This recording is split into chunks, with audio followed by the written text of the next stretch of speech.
Open. Matagal ng problema ang smuggling sa Bureau of Customs o BOC. And we will show you the 22 luxury vehicles. Kabilang sa mga ini-smuggle ang mga luxury cars. Chevrolet Camaro, declared value 1 million. Ang market value, 4 million. Ang kadalasang estilo ng pagpapadala ng mga mamahaling sasakyan ay ang tinatawag na undervaluation, isang uri ng technical smuggling. Ibig sabihin, sa pakikipagkontsabahan ng ilang tiwaling customs officials, idedeklara ng importer na mababa ang presyo ng luxury car para mababa rin ang babayarang buwis. At nito lamang nakaraang linggo, mula Maynila, Cebu City, hanggang Davao City.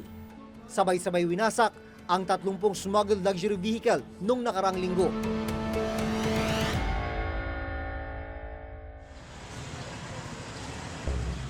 Ang mga magagarang kotse na hanggang pangarap lang kayang abutin ng karamihan sa mga Pilipino, dahan-dahan pinitpit at ginulungan ng bulldozer. There are still three mode of destruction.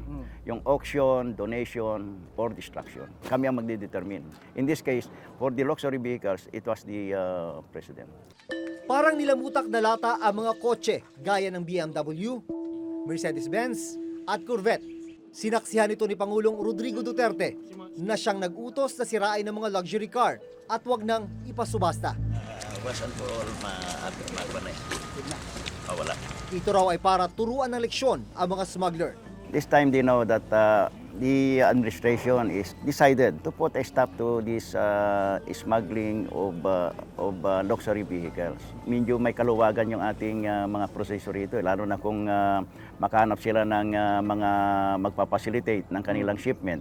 And ito pwede nilang mai-ship na hindi na nga ito na-detect. May kabuang halaga ng mahigit 60 milyong piso ang winasak na luxury car. Ito na yung natira sa mga luxury vehicles na sinira ng Bureau of Customs nung nakaraang linggo. Nakatambak ito ngayon dito sa isang area sa loob ng compound ng BOC. Sa ganitong pwesto, mahirap nang makilala itong kotse na ito. Pero ito yung isa sa mga ipinuprotesta ng mga classic car collectors dahil ang kotseng ito ay isang classic Corvette. Kita nyo, yan yung emblem, letter T na lang ang natira. Pero kapansin-pansin na marami sa mga na-bulldozer ay luma. Hindi kasama ang mga supercar gaya ng Ferrari, Lamborghini at McLaren na kinumpiska ng customs nung mga nakarang buwan. Commissioner, ang hinahanap ng publiko, nasa na yung mga magagarang sasakyan, yung mga ipinakita nyo nung mga nakaraang buwan, yung mga McLaren, Lamborghini at saka yung Ferrari. Ba't hindi nakasama sa mga sinira?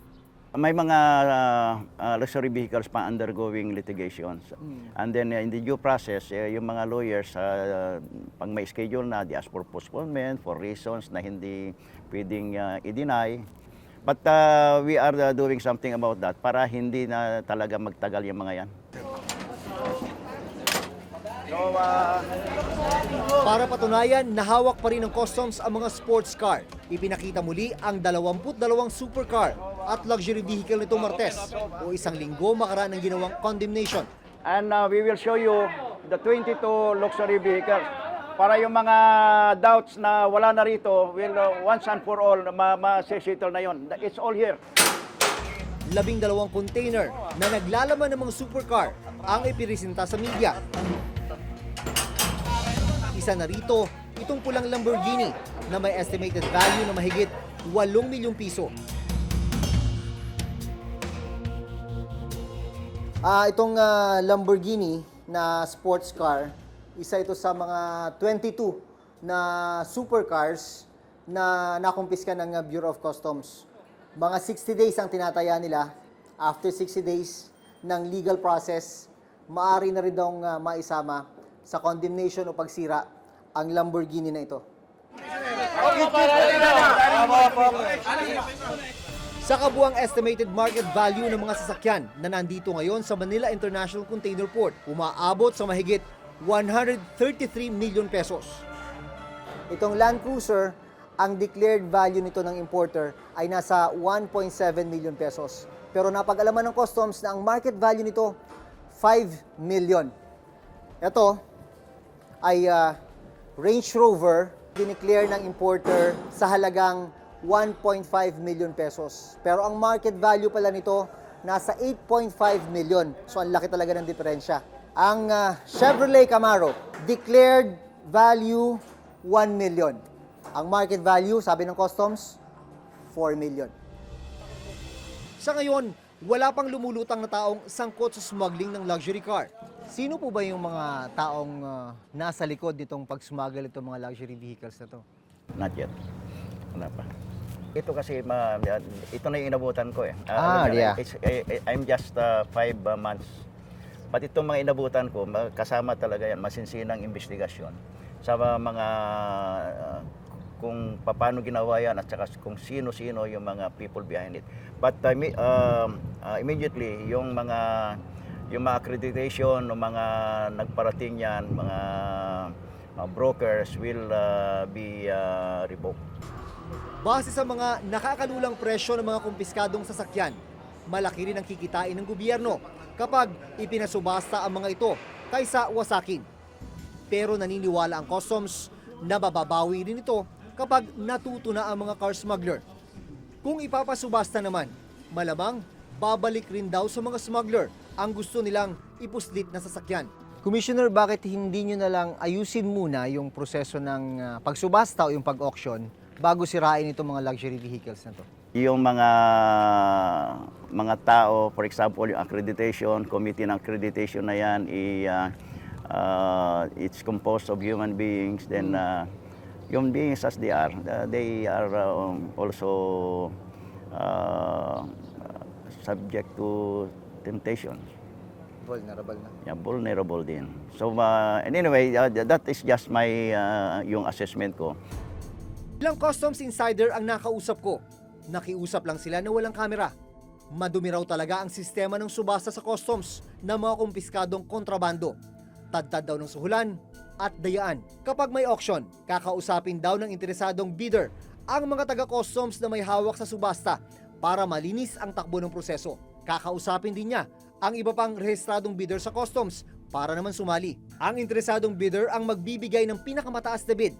Ang iba pang bidder na kanyang kinuntsaba magbibigay ng mas mababa para matiyak na ang interesadong bidder ang mapipili. Kapag nanalo na, bibigyan ng pera ng winning bidder ang kanyang mga kakuntsaba. Minsan, tig 100,000 pesos. Depende kung ano ang ipinapasubasta. Taliwas ito sa tamang kalakaran ng auction na dapat sikreto ang bid price ng mga interesadong partido o bidder. Yung aming experience dyan, ang mga mananalo rin are selected people eh. Sila rin. Pupunta muna sa iba, pero actually may mga arrangement na yan na pupunta rin doon sa kung sino yung nagpadating niyan. Nakita ko ang mga winasak na luxury car, pati ang mga wawasakin pa rin sa mga susunod na buwan. Pero may ilang nagtatanong, ang isa sa pinakamalaking illegal drug shipment na aabot sa mahigit 600 kilo ng shabu o may katumbas na halaga na 6.4 billion pesos, nasaan na? Isa ito sa dalawang warehouse dito sa Valenzuela City kung saan natagpuan ang mahigit 600 kilo ng shabu. Ayon sa Bureau of Customs, nanggaling ang impormasyon tungkol sa smuggling ng bilyon-bilyong pisong shabu mula sa Anti-Smuggling Bureau ng China Customs. Nakalagay ang daan-daang kilo ng shabu sa mga selyadong metal cylinder. Dahil nasa korte na ang kaso, itinago muna ang mga droga sa magkakaibang pasilidad. 100 kilo ang napunta sa Philippine Drug Enforcement Agency o PDEA. Papunta kami ngayon sa opisina ng Philippine Drug Enforcement Agency at doon susubukan nating malaman kung kumusta na yung mga itinatago nilang mga bilyon-bilyong pisong halaga ng shabu na sinasabing nakalusot sa pantalan ng Bureau of Customs.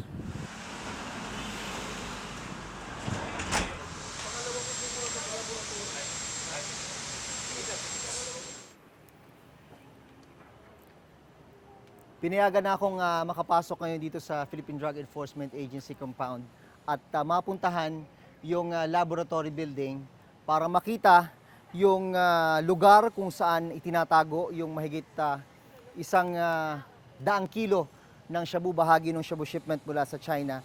Pero ang kondisyon, hanggang dito lang ang camera ako lang daw ang dapat pumasok. Dahil sa banta sa seguridad at walang court order, hindi kami pinayagan na makuhanan ng kamera ang mga droga na nakaimbak sa opisina ng PIDEA. Ayun na nga, pinakita sa atin yung lugar kung saan itinatago yung mga ebidensya para itong para itong isang typical lang na opisina. Yun nga lang, merong mga rehas sa may pintuan at sinasabi merong pang rehas sa may bandang Kisame. 24/7 yung pagbabantay doon via CCTV monitoring at meron ding round the clock na nagbabantay ng mga PIDEA operatives. Yun nga lang, hindi talaga pwedeng masilip yung mismong ebidensya dahil yung aspeto na yon kailangan muna ng court order bago makita yung mga mismong shabu na nandun sa loob. Sinisiguro ng PIDEA na itatago nila ang droga hanggang ipag-utos ng korte na wasakin o sunugin ang mga ito. Inaantay na lamang natin yung court order kapag natapos po yung processes sa korte, particularly the hearing itself and the ocular inspection upang may release yung court order niya for destruction. Kayo po ang in charge sa opisina na yan. Yes sir, I'm the director of the PIDEA Laboratory Service. At ano pong may bibigay niyong assurance sa publiko na intact ang mahigit 100 kilo na nandyan? Ako po, I will stake my life and even my career on the fact na talagang kami po ay nagbabantay 24/7 upang siguraduhin na walang mangyaring masama sa mga ebidensyang nariyan. Mahigit 100 kilo ng shabu ang nakatago ngayon sa PIDEA. Ang mahigit 500 kilo nakatago raw sa opisina ng NBI.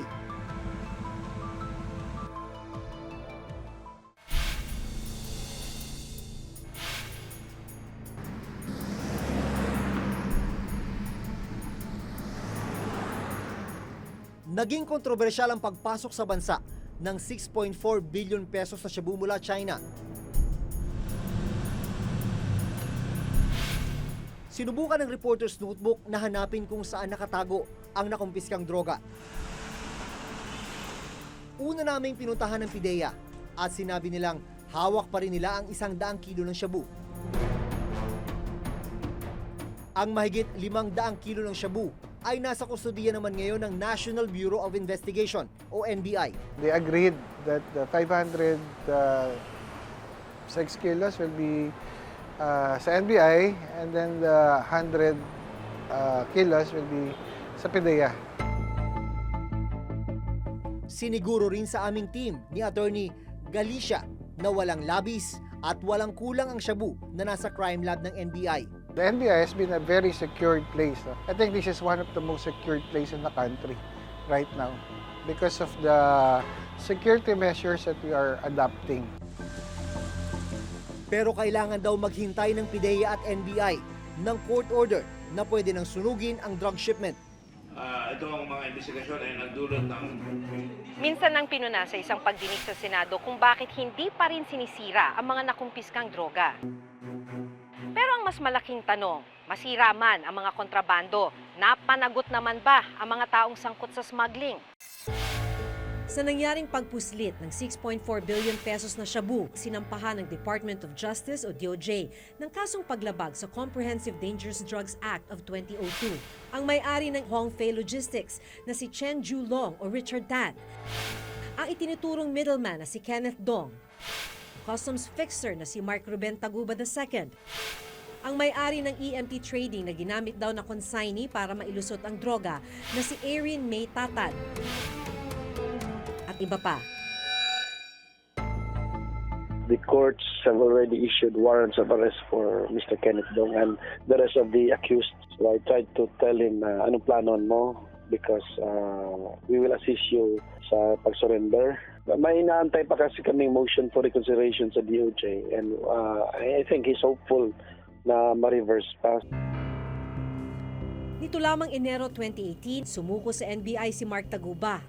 Dahil po doon sa mga threats po na nakukuha niya, galing na rin po doon sa mga tao na binulgar niya, na may ginagawang mga kalokohan dito sa Bureau of Customs, ay minarapat niya na humingi ng tulong sa korte. Na imbis na siya ay ilagay doon sa mga regular na mga selda sa city jail, ay doon na lang po siya mamalagi sa NBI para masiguro po na talagang wala pong gagawa ng masamang bagay sa kanya.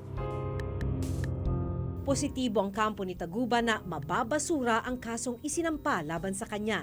Wala silang ebidensya lamang kay Mark Taguba. Nandun yung mga bill of lading, nandun yung mga commercial documents, nandun yung isang certification ng mismo galing sa China na ang laman lamang ng container ay ito lamang. Wala po doon yung 5 cylinders na nakita doon sa warehouse. Dito lamang February 2, 2018, isa pa sa mga inaresto si Irene May Tatad, ang nagmamay-ari ng kumpanyang EMT Trading. Nahuli sa Iloilo si Tatad at ngayon ay nasa NBI Detention Center.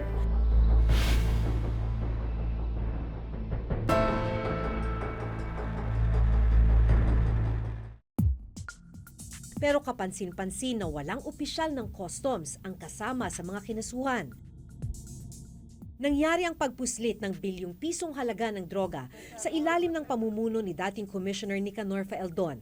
Ikaw pupunta doon? To turn over mo yung sarili mo? Oh, yes. Because meron ng contempt eh. Meron ng arrest order eh. So bakit ko pa sila pahihirapan?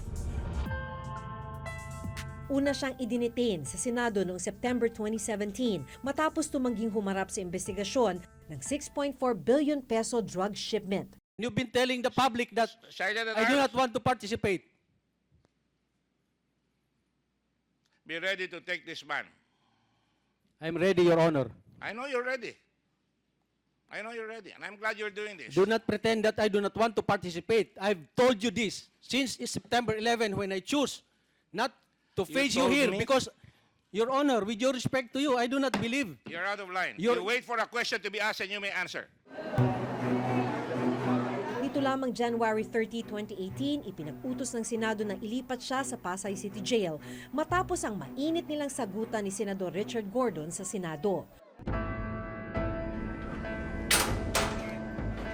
Matinding hamon ngayon sa gobyerno kung papaano mapapanagot ang mga malalaking taong sangkot sa pagpupuslit ng droga at iba pang kontrabando sa mga port sa bansa.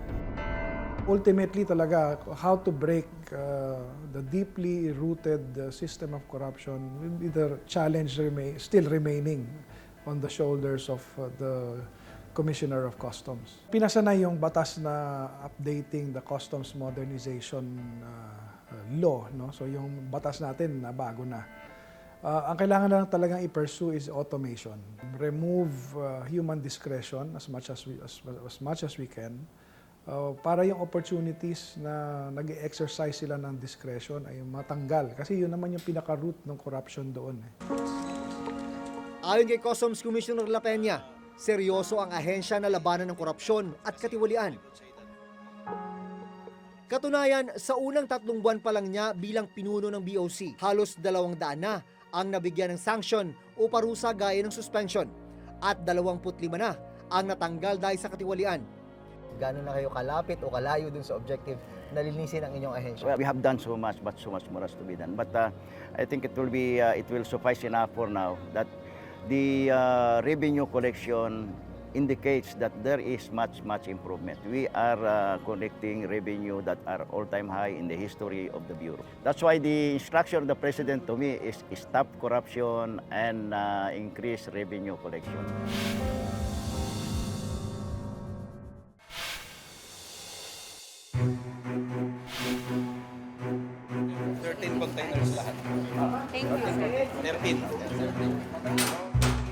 Hindi biro ang laki at dami ng mga nakalulusot na kontrabando sa bansa.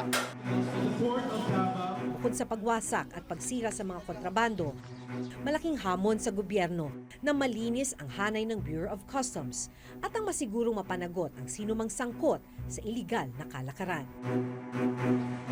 Hanggang sa susunod na Webes, ako si Jun Veneracion. Ako si Maki Pulido at ito ang nakatala sa aming Reporter's Reporter's Notebook.